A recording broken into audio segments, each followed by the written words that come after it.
like I said, please keep yourself muted. You can use the chat to get my attention, and I'll try and make it fair and get people to, if they have questions, to get the word in. If you want to pitch, I would also like you to use the chat. You can just put your name and affiliation into the chat. And then at the chat, at the pitching session, you will get around about 2 minutes to present your idea, present feedback that you had to the overall activities there. And also, if you have any questions to any of the participants, or if you are looking for partners, then you can share that there. So I think now that we made a slow start, we have a good number of participants on the webinar, so that's very good. I would like to introduce to you Paul Malone from a project called Speak NGI. It's one of the pathfinding CSAs. And I would also like to introduce to you Rob. Unfortunately, I think he's not on the call yet. He will be doing an outside perspective on the call, so that's Rob from Kahlenburg.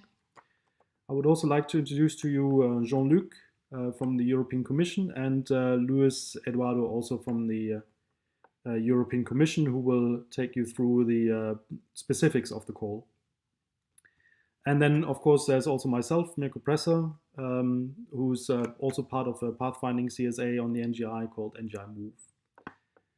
And with that, I would really like if, Louis, you could give the presenter to Paul. He will just share the activities on the NGI for a minute. Right, it's done.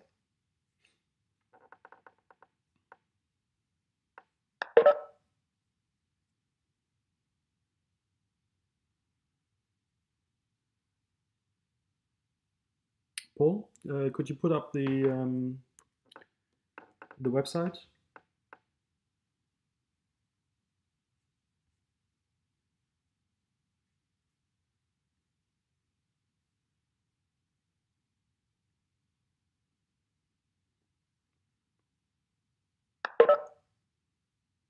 Okay. I think we have Jean-Luc, who's already ready to present the NGI activities. So I think we'll go straight to this part. However, beforehand, I would like to make 2 things aware to you, which is you have on the NGI.EU website, you have a number of activities that you can, through which you can participate in the Next Generation Internet Initiative. And one of which is the consultation platform. And if you go to the website, there is a link to the consultation platform. And if you have not subscribed to that yet, I would recommend that you do this for this call, so that you can directly participate also in the conversation on that platform itself. So I would then suggest that I hand over to Jean-Luc Yes. to present the NGI call, the ICT 24 NGI call.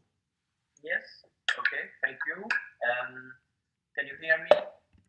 Yes, very well.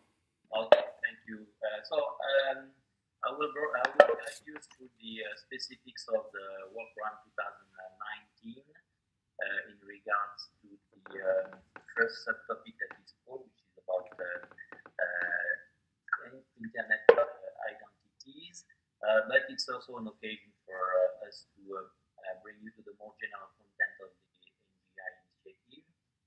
This is a first of a series of events that we will carry out in countries with the help of the national contact points, as well as a full plenary session at the ICT 2018 as an information day. So, as an introduction, what is the intention of the Commission with the next generation program? Excuse me, we barely hear you, Gianluc. You're very far away from the micro. Okay, thank you for the feedback. Can I ask Luis to help me on that? Yeah, just a second. The microphone.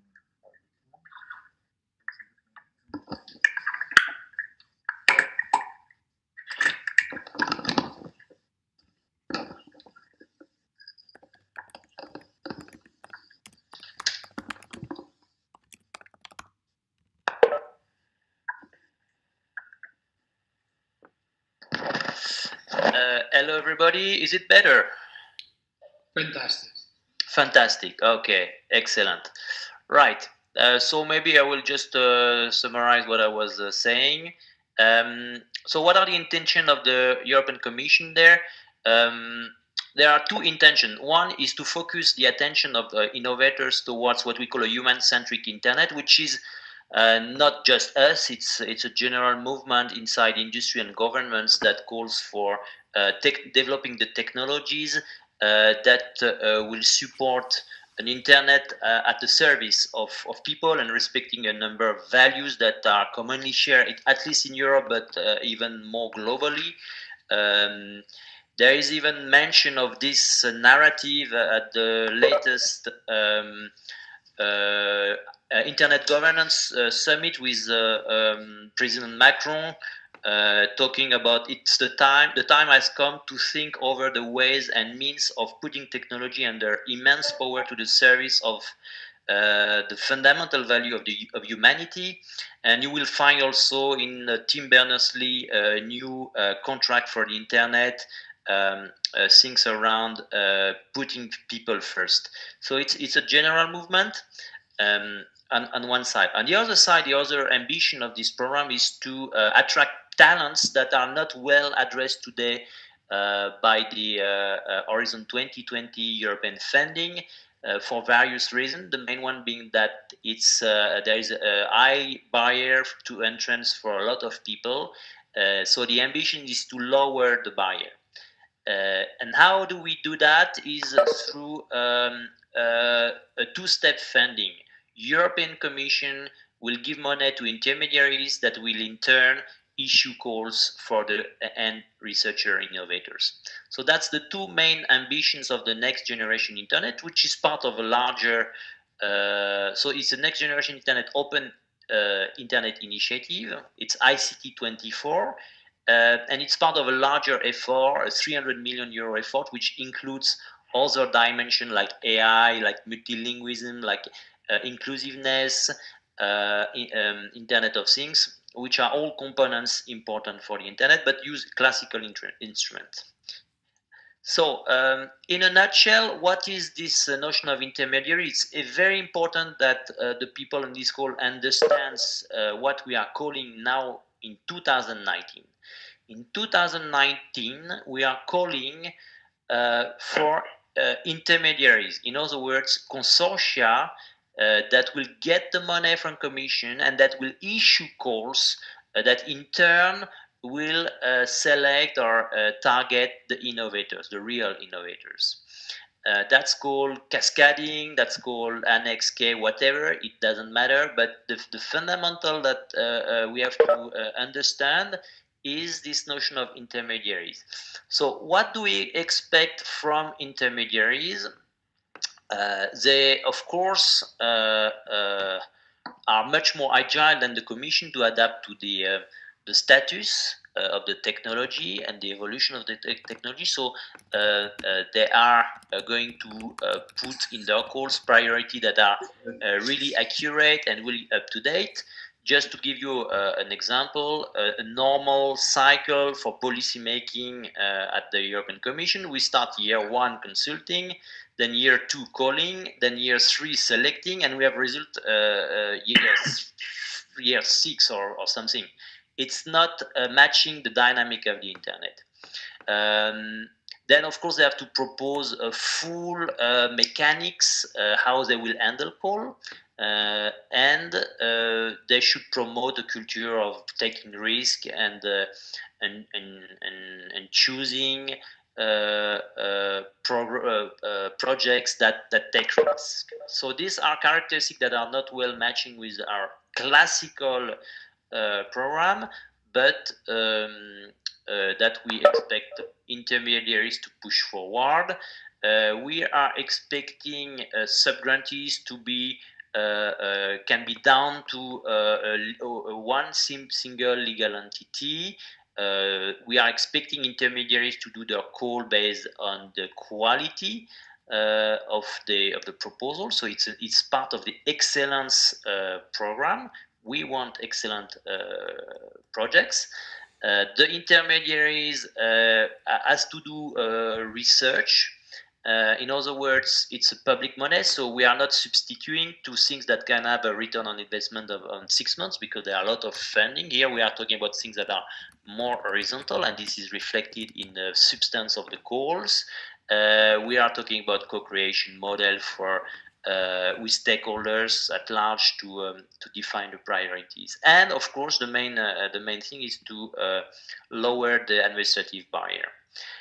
And then these intermediaries will be selected as part of Work Program 2019, and they will issue calls towards somewhere end of next year, early the year after. So we have 1 year latency from now to the first real calls.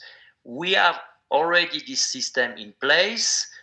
We have selected 4 projects addressing 3 topics: trust, discoverability technologies, and distributed ledger data governance. So it's already in place. It works well. The first calls are open 1st of December. So now this call is more specifically about one subtopic, which is present in the work program 2019. It's ICT 24, and if you look at the work program, it's called Strengthening Internet Trustworthiness with Electronic Identities.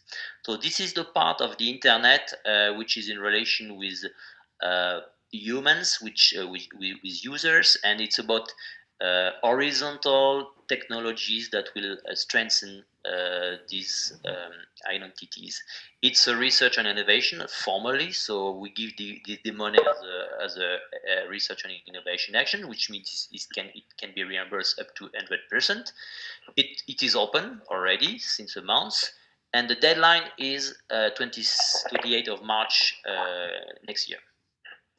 So this is the text of the work program. I think what is important here is to understand that identities that are at the heart of our internet experience. We all have many identities, and there are many challenges associated with that, which can be related to the authentication, authorization, which relates to the traceability, for instance, in the case of fake news, which relates to, in general, privacy and confidentiality, because a lot of this information, this is private information, personal information, and this is about how to design the technologies. And here we are not looking at centralized technology, so we are really looking at the multi-platform, multi-administration architectures that will support ID identities with various levels of identification, with associated reputation, with trust models, and that will serve as a basis for new business models. Verification of attributes, age, name, companies, employers, etc., under the control of the end user. It's very important to put this topic in the more general context of human-centric internet. We are talking about trust, we are talking about choices, and we are talking about control. They are all fundamental elements of a human-centric internet. Scalability will be important, ease of use, deployability, sustainability, standardization, and compatibility with the European framework in that context, which is EIDAS. So as EIDAS is one example of an electronic identity system, and we are of course interested to develop things that are compatible with this framework. Voilà, this is the basic of this call. So it's horizontal. It's technology development. Intermediaries will have to put all these things together. We'll have to define what are the cycles for funding.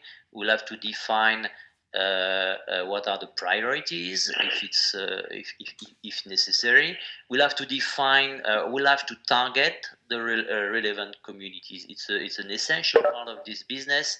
Is intermediaries, they have to be able to address the talents, the communities that are for us very difficult to address. So it's one element of the.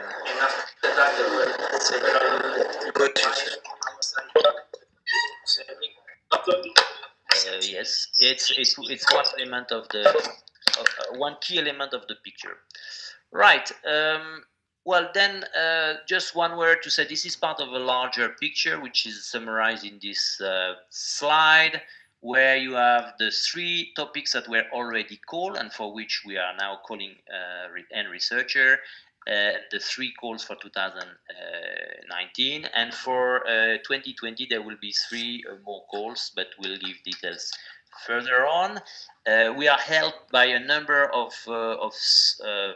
support action, and also we have another action in relation with the US, more precisely. Well, so that's it from my side.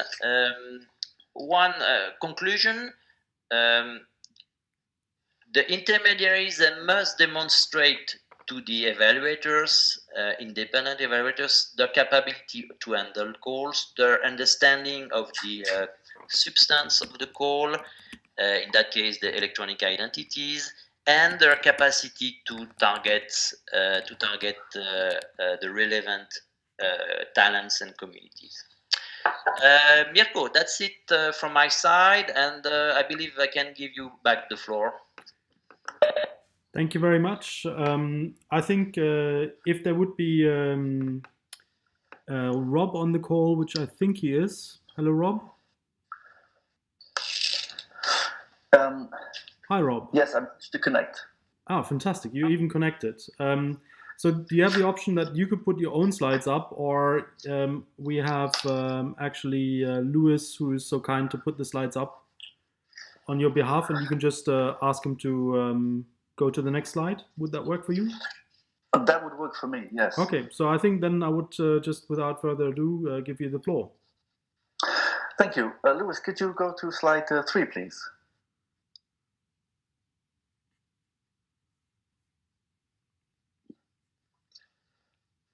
Okay, so the stationary screen is not boding well. Okay, but you can hear me? Yes, yeah, absolutely fine, perfectly. Okay, so can we have the next slide? I'm not sure if... Shall I try to share my screen? Yes, I think that might be an option. Lewis, if you could make the switch, but I'm not sure that he's still available. Okay, there we go. Now you have your screen, Rob. Okay, now you have your screen, Rob. So yes. Yeah. Okay. Perfect. Please go ahead. So I'll take off. Yes, where basically the last presentation ended with the Ethos Framework as a very specific focus, and I would see this in the context of this sort of bigger picture, which is where there is a device layer. This device layer then goes into the 4 networks that build the Internet of Things: the body area network, the local area network, the wide area network and a very wide area network, the body, the home, the car, and the city. So there is some kind of security as a default, so security as a service. And the sort of the main reason for doing this is that what we will be seeing is that identity, which has already been mentioned as an issue, can be rethought or needs to be rethought as entitlements. And I'll just quickly read a little bit through this. So at the moment, goods, persons, houses, situations, and processes, they radiate data, create footprints or digital twins. And the twins exist as properties in an analytic layer that's in the hands of many, but not really under multi-stakeholder control. And so whoever gains agency on that layer, and that defines governance of the everyday, must grasp the practice and theory of assigning, withdrawing, validating, and defining the very nature of these entitlements. So this is basically, as I would say, a kind of moment of ontological change, as it changes a new tool set on the notion of identity itself. So uncoupling identity and thinking of entitlements opens up a new field of value and services. For example, in the case of self-driving cars, this way of thinking could argue for liability not with real person identities, but with entitlements.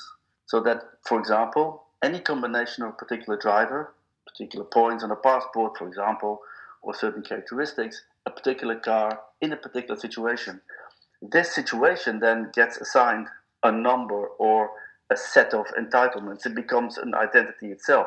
It becomes really a bit independent of the actual person, the actual car, the actual situation. So this is a kind of reasoning that will be extended to any service in the network, which brings back hardware into the picture. So we will see, and we're already seeing this agency on a device layer. And we can think about a chip in a phone. We have, of course, the Estonian e-card as an example. But we can think of a new European agency. We can think of the device itself. We can think of an open source 5G baseband processor for handsets, which is by Jaap Koopman, an idea, or an open hardware platform. And then the example here, or concretely, we might consider a kind of passport as a device. So currently passports can carry RFID, face recognition, fingerprints, and it's all still in paper, which is a bit, let me say, old school. So what we will envisage, and was already happening in certain places, is that the next iteration of this passport, which is a federation of identities, could be a device. And the European Union, or Europe, could offer a trusted platform where citizens manage services with or through the device. Now that device then can only talk to platforms that are built on architectural principles that we think are fair. So there's a service store and citizens can manage all kinds of things. A device can also act as a controller, an IoT controller, can assign objects to it. We could call it a kind of digital personal coach, and it could allow us to build a 500 million zone. And that could make it possible to build our own social networks, search engines, and all kinds of sharing mechanisms. Moving a little bit away, as we then speak about it, from the internet built as it is on the TCP/IP with all the actors that are now basically on it. So what we think about is what happens when the properties coming from these former categories that we are analogically so logically tuned into, persons, goods, objects, situations, interactions, merge in new formats. Now, can we make these new formats digital signatures? This is exactly what Ethos has done for persons. So building a digital signature for persons. Now, what would a digital signature for example, an infrastructure look like?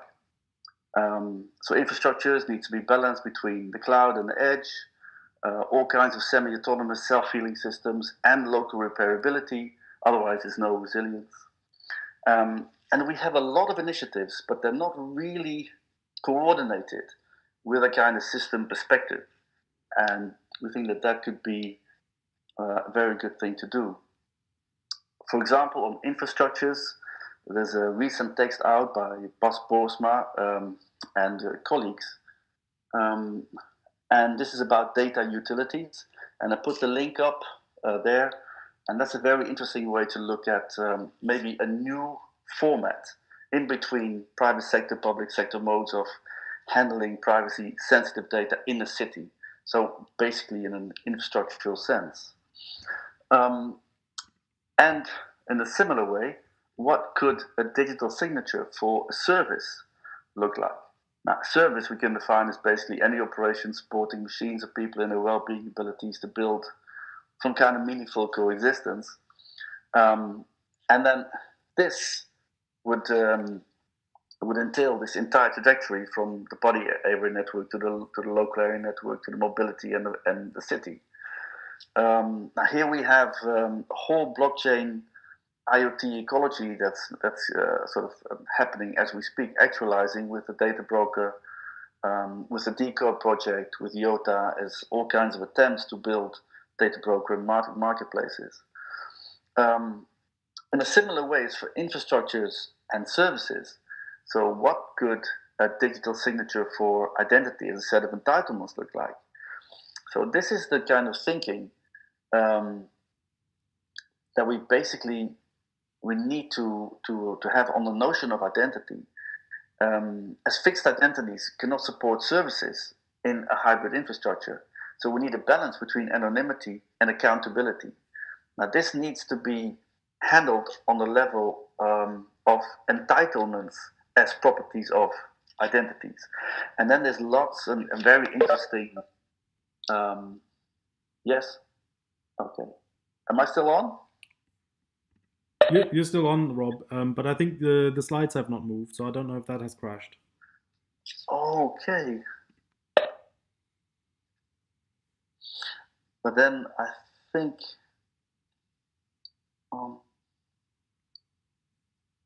and do you see me moving the slides about now? No, it's been stuck on slide number 8 for a while, but I think we can share, or if you could share the slides after the talk, I think you can still go to the end and talk through your ideas. Okay. And then yeah, we just have to deal with it that way, if that's okay with you. That's okay with me. I hope it's okay with everybody. But I think sort of what I've been saying in a slide should be good. So quickly then, let me move into these new business models. Because it says in the call that topical engineer federated decentralized technology supporting and also is a basis for new business models. And here what's interesting is the move from CRM, customer relation management, to VRM, vendor relation management. And in this vendor relation management, the agency moves to individuals who are able to expose their wishes, privacy levels, and settings of devices and services to service providers and companies in general. And that's become more of a partner than a client. So let me quote very briefly Doc Searles on VRM. VRM, vendor relation management, is the logical business process that complements the internet end-to-end architecture, allowing businesses to take advantage of full participation with customers.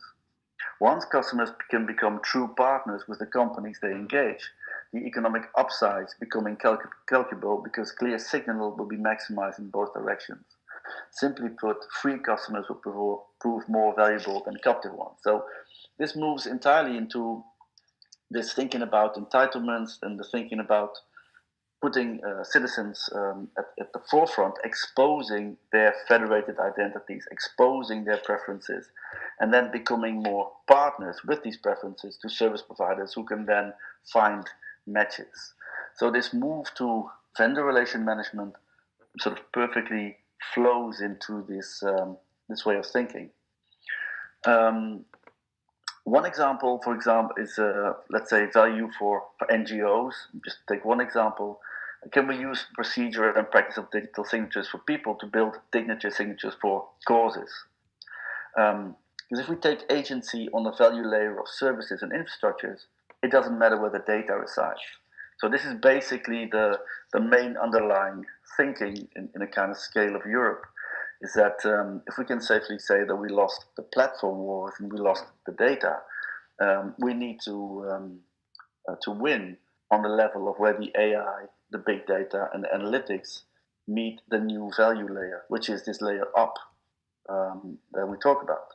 So this value layer is the target or foundation for AI, robotics, semi-autonomous operation. Now that is where individuals and their avatars will settle and negotiate smart contracts for example, the service of causes they wish to support. So there is an urgency and a rationale for all of this.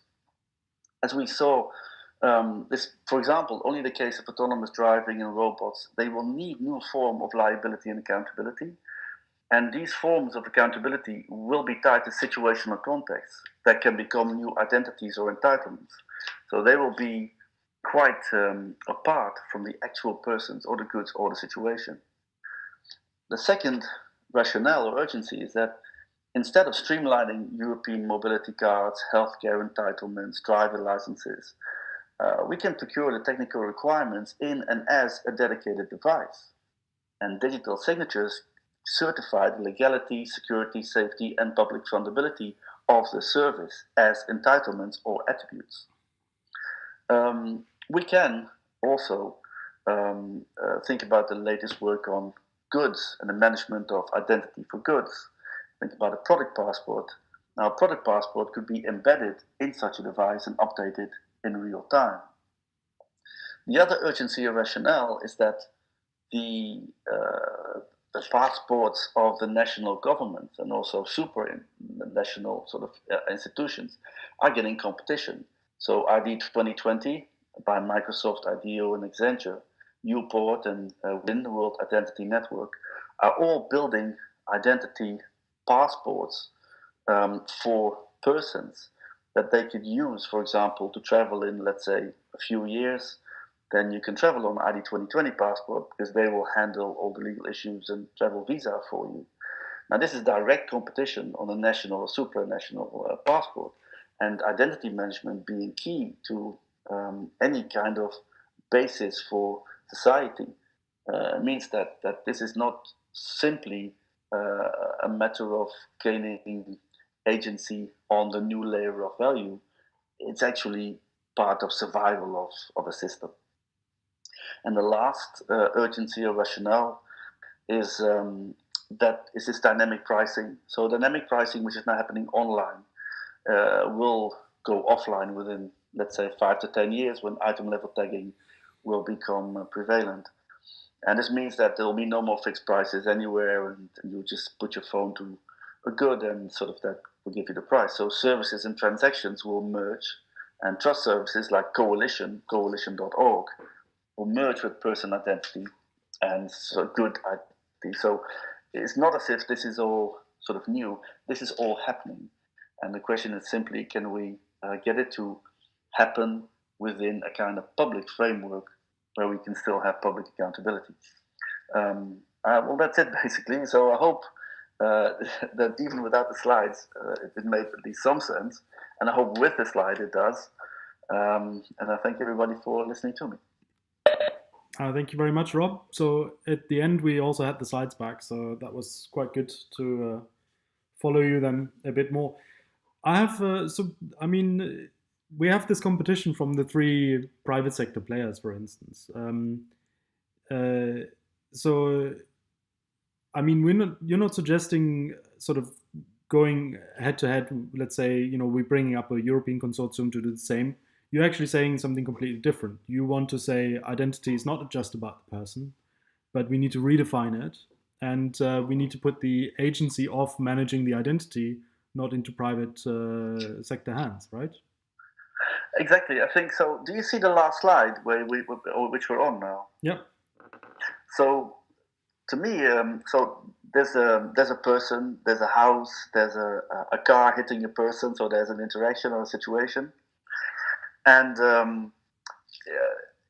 in our analog way, all of these categories are still quite fixed. But in the next layer of the AI and the analytics sort of happening, which is envisaged by these sort of clouds that are up there, sort of these situational contexts will be assigned, let's say, numbers or temporary identities. And so this is the next move into basically the Internet of Things, where it started out with sensors producing some data, platforms harnessing these data, and then creating scenarios sort of on top of them.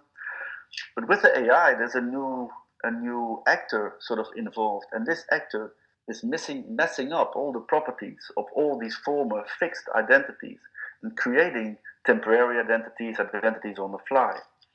Now, whoever gains agency on this layer, on that level, will basically win sort of like the next, we can call it a war, the next war on where actual agency and actual value will be. Because it's these identities that will inform the services that people will subscribe to, and it's these services that will be underpinned by the architectures that are needed to provide the services. And I think that this should happen within the zone and the area that we have decided that it's Europe. And I think it's just also quite a simple operation, and it's been done before. It's been done with the euro. So the euro actually built this new layer, and it also created new agencies like the European Bank. And it's all kinds of institutions that weren't there before. And it was necessary to strengthen the interaction and the cohesion within the European zone. And as the new agency basically is this data and platforms and this AI layer, we have to perform new operations in order to keep all this value in the European zone. And I think GDPR is a good moment to buy some time, but it's not an actual real tool in order to do this. In order to do this, you basically have to build your own system. And I propose we build a system for 500 million zone. And then this notion of the passport as a device is the bridge between the persons, the services, and the architecture. It's kind of like a vertical between all these horizontals, if you want to see it, or some kind of horizontal between the verticals. So I think it can be done. And like I said, all of this is happening at the moment. I'm speaking from Hangzhou in China. So basically all these operations are now being run with the AI and Alibaba and sort of within the sort of the Chinese kind of superstructure. So the building of these temporary identities is already happening and being done sort of within that system.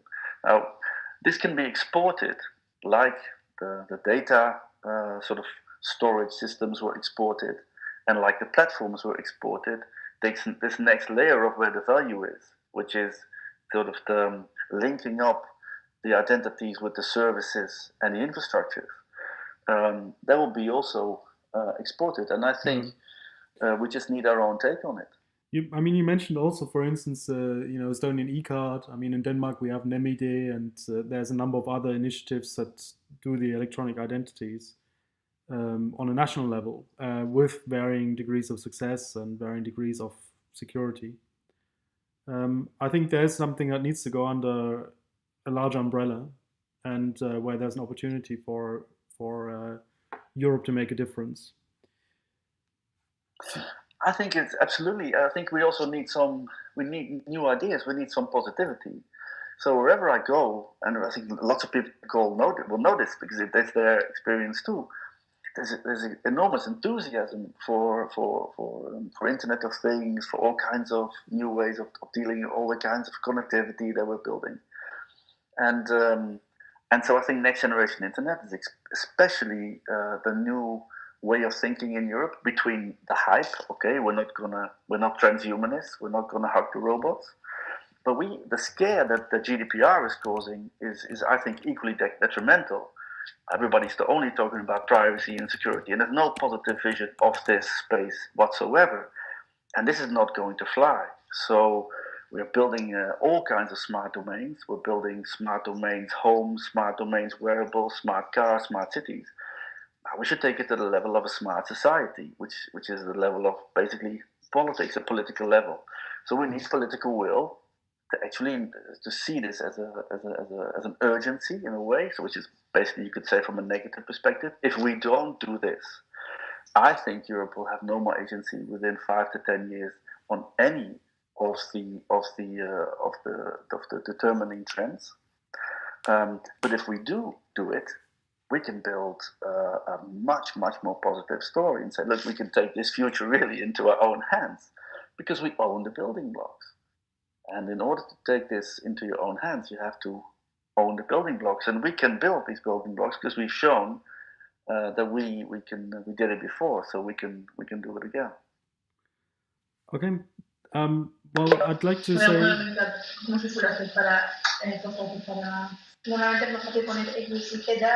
Okay. Vale. O sea, claro, es un poco lo que pensaba, pero lo he... Antonio Jara. Okay. No. Sorry, just muted. Okay, great. So I think if there's any questions, please, if you could put them in the chat. Mirko, yes. Just one comment from me, Jean-Luc from European Commission. Yes, please. Yeah, so thank you, Rob, for this vision. It's certainly very interesting. I just want to make a kind of procedural comment here, because this vision comes just afterwards the statement from the Commission. So I want to be very clear to everybody online that the statement or the vision shared by Rob, which again, thanks for that, is not part of European Commission work program, and the presentation material and the concept are not the one that is in the work program. The work program is called for intermediaries, and it should be 100% clear that it's two separate things. And then we can have an expert opinion, and thanks for stimulating this debate, which I think we would be even happy to contribute if we have time, or maybe in another format. And of course, I think now we need to give time to potential bidders, because this is what we are talking about, to share their opinion, or even having an open debate if necessary on what I've been saying. But that was my clarification. Thank you. Okay, yep, thank you, Jean-Luc. That's correct. So the expert speakers that we have invited, they come with their own opinions into the discussion. So Rob, thank you very much. I think if there are questions, I think I would like it if people could put them in the chat. For now, I have Andres Rojas from Starlab. Is that correct? You asked if you could do a pitch. Yes. I sent you an email yesterday. Yep. Would you like to take the floor for 2 minutes? Thank you. Okay. Well, the idea that I would like to pitch is based on a project that we carried out some years ago.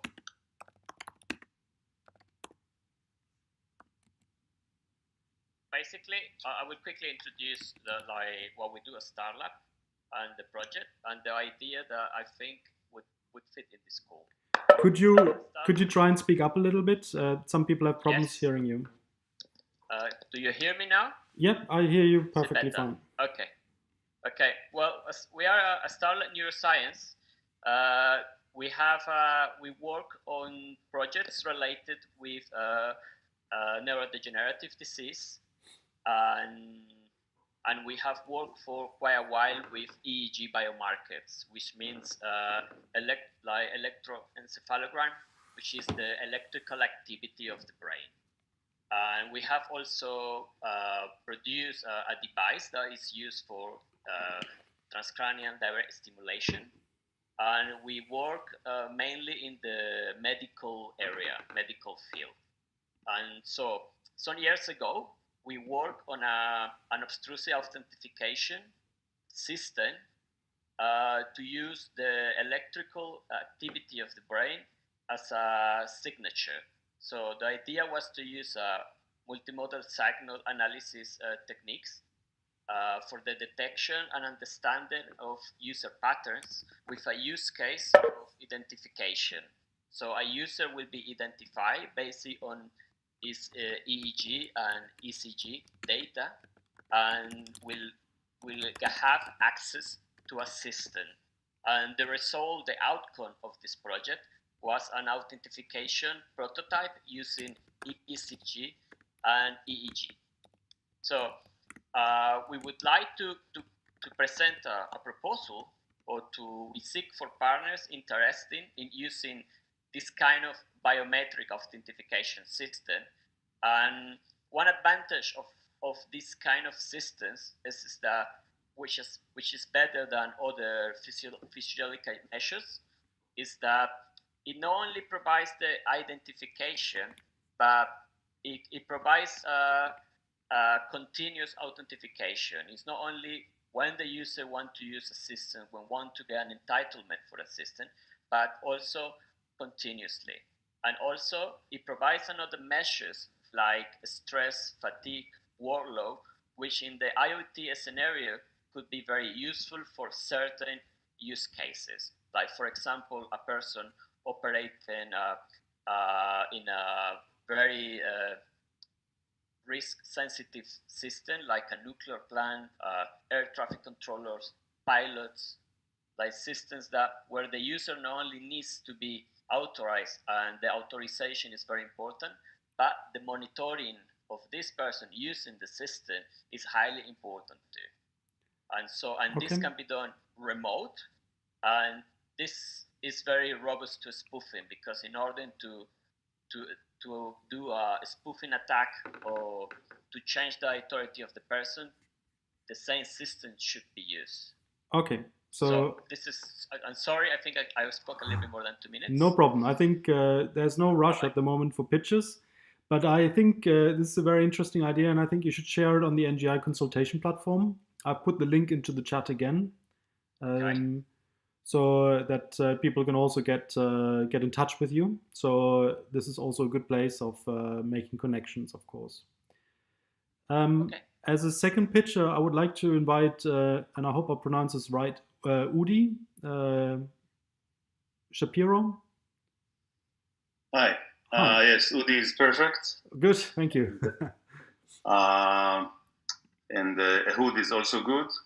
And I had a discussion with Jorge Gassos about this talk about a month ago. And basically, we are working. I'm a professor at the Weizmann Institute of Science, and we have a project related to e-democracy. And the key problem we're trying to solve, which I think is highly related to the call, is that of granting global identities which are genuine and globally unique and persistent. And we believe this is a kind of Archimedean point, that if we can get hold of it, then a lot can be built on top of it, including e-democracy, which is not the topic of this call, but definitely trustworthiness of electronic identities is, and that's what we aim to do. So I guess with respect to the call, the feeling I had was that we are too focused or too one-track minded, in a sense, that this is the goal we want to solve, and this it will take a lot of cooperation and collaboration, because the ideas we have related, of course, to blockchain, distributed ledger technologies, and have many aspects that have been discussed in other contexts, such as serial detection, trust graphs, distributed identities, self-sovereign identities, web of trust. So there are a lot of technologies which are related to achieving this goal. But anyway, this is the goal we want to address. And again, if this is indeed too narrow or too focused for this project, that's fine. We'll continue pursuing it, and hopefully we'll have interaction with those who lead this project. But if in the end of the day the EU people think that global, genuine, unique identities, persistent identities are kind of a good strata, a good point as a foundation for increasing trust in the internet, then we'll be happy to proceed and explore submitting a proposal. We have some publications on Archive which show what we do, and there is this. I'll just share this communications of the ACM opinion, which gives a broader context. It talks much more generally about democracy, but there is a sub part of it which talks about the importance of having truthful, unique, persistent identities as a foundation for all this. So at least the motivation for what we want to do is all presented there. I just wanted to ask you exactly. You talk in the article about e-democracy. Mm-hmm. A fantastic article. Very good. Yes. Thank you for sharing. Are there others that would like to pitch? Yes, there's Gilad Rosner. Hi there. Yeah, it's Gilad. Thank you for giving me the opportunity. I basically wanted to just introduce myself as a potential resource and partner to people who are working in this area and working on this this call. I am an identity management researcher and consultant. In particular, I focus on the regulatory dimensions of identity management and privacy and data protection in particular. I am also the founder of the Internet of Things Privacy Forum, which is a nonprofit focused on helping governments and the industry to be able to innovate responsibly with these connected device technologies. As far as identity management, my doctoral work is the most comprehensive research on the intersection of identity, public policy, and privacy. I defined the term, at least in academic literature, identity management policy as a subfield of information policy. And I am expert on how business, privacy, federated identity, and regulation interact specifically on the topic of unlinkability. And I have extensive contacts in both the identity management practitioner community and research community. So I'm very interested in partnering with different organizations on these topics to move forward with different applications for funding or to participate in the intermediary stage. Thank you, Gilad. Just in case somebody wants to get in touch with you, and that's the same for Andres and Udi as well, please use the consultation platform, but you're also welcome to put your contact details into the chat if you feel comfortable with that. Definitely. I'll put the information in both places. Thank you. Okay. Thank you very much. Are there any others that would like to pitch? We have still maybe a couple of minutes left.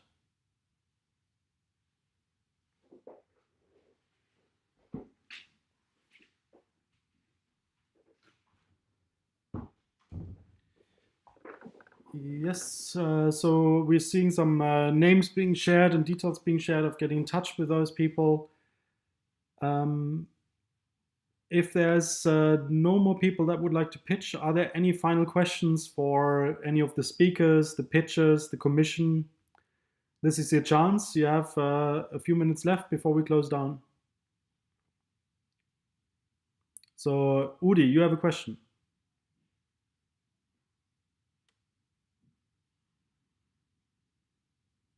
Udi? I think it's Ehud who had a question. Yep. Yeah. Sorry, it just took me time to find the unmute button. Yeah. So, generally, I want to understand if I understood correctly. I mean, let me paint two extremes. Okay, one is a kind of a benign, altruistic person who says, okay, I'm gonna basically help the EU achieve this goal of giving money to the right people. I don't have any particular concrete vision or agenda. I'll be open and just fund the best people that want to do great work in this general domain, and I'll get the money and distribute most of it, and everyone will be happy. So that's one extreme. The other extreme is someone who says, okay, I have a very concrete goal or vision within this domain, and I know how to achieve it, but I need other people's help. I would like to create an ecosystem of people who collaborate and cooperate to achieve this specific agenda within the framework of the call. And that's why I will get this money and distributed it specifically to teams and groups and people who will be productive in advancing the vision which we promote in the call, in the proposal. So among these two extremes, do you like both of them? Do you want something in the middle? Do you want something else? I think the best. Maybe this is a question for the Commission. Yes, so please. I will jump in. Thanks, Ehud, for this question. This is a very good one. And the answer is both. So fortunately, we have a return on experience after the first call, and actually we have both. We have a project that is really bottom up, calling for initiative from innovators. Of course, this is framed by the condition of the work program. So this is the human-centric internet and the values that we are pushing. But in general, this is a very open call, very bottom-up. And on the other side, we have projects that are more top-down with some priorities fixing, priorities and topics, and then they will issue calls and call people to help building kind of to be part of a solution, more visionary or more oriented towards cases. So I think it's important to stress that the work program specifically mention use cases. So it's certainly interesting and good to have cases as a way to test the technology, to push the limit. And some of our projects have cases in some verticals, for instance. And you mentioned e-democracy. Well, it's not the objective of the call, but it could be, for instance, a case, a practical case for exploring a new identification technology with persistency, etc. So I think you have to see things as a very open, exploring both dimensions, and this will certainly apply for 2019. Okay, wonderful. So can I continue, since we're running out of time, can I continue this discussion with you at some other point? Oh, yeah, absolutely. I'm Jean-Luc, and you can contact me, certainly, yes. Okay, thank you very much. Thank you. So there were a few more that posted. I don't know if it was for the purpose of sharing their details or if they would like to say a few words. Nuno, would you like to say something about F6S, or is it just sharing the details? Well, I was sharing the details. I can also say to the rest of the audience that I'm also part of the NGI group. So we, as F6S, we are running one of the projects, awarded projects, on the connection between Europe and US on the fellowship program. So you're welcome also to contact me in this field of action. Thank you, Nuno. For the opportunity. Thank you, Nuno. And then we also had Antonio Jara. Would you like to say a couple of words as well?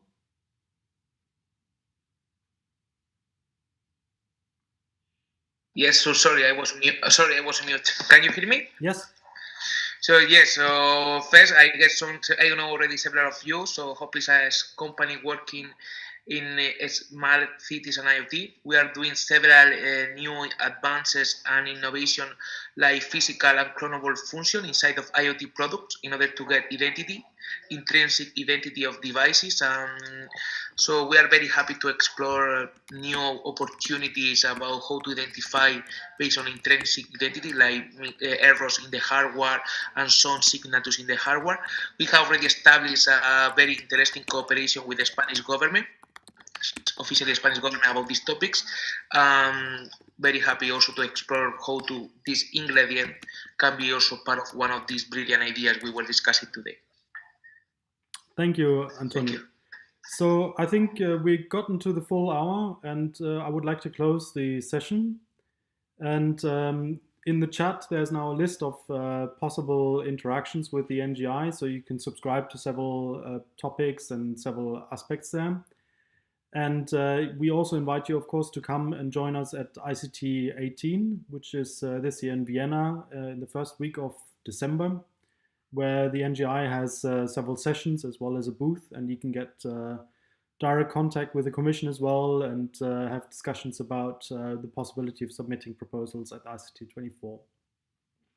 So with that, I would like to thank Louis and Jean-Luc for being the representatives for European Commission and also providing the platform for this webinar, as well as Rob for giving the outside perspective into this topic, and also the various pitchers with their contributions to this.